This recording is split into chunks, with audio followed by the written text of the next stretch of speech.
Osteopaatia on siis selline manuaalne teraapia, mis aitab kehas vabastada pingeid. Et olenemata sellest, millisesse keha osasse see pinge on kogunenud. Ja ütleme,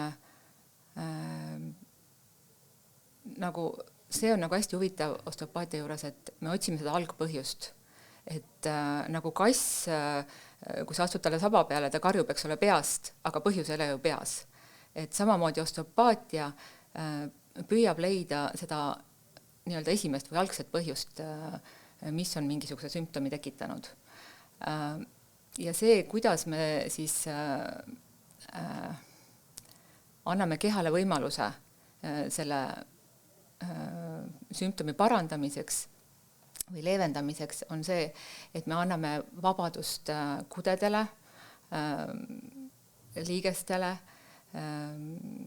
aitame minna vedelikel voolama, sealhulgas veri, lümf. Et me teame, et meie keha on 70% vähemalt vedelikud. Ja läbi selle, et me loome kehale tingimused, et kõik saaks uuesti liikuma minna, siis keha ise leiab selle tervenemise tee, et ta taastab esialgse olukorra ja see aitabki tal jõuda uuesti nagu tasakaalu.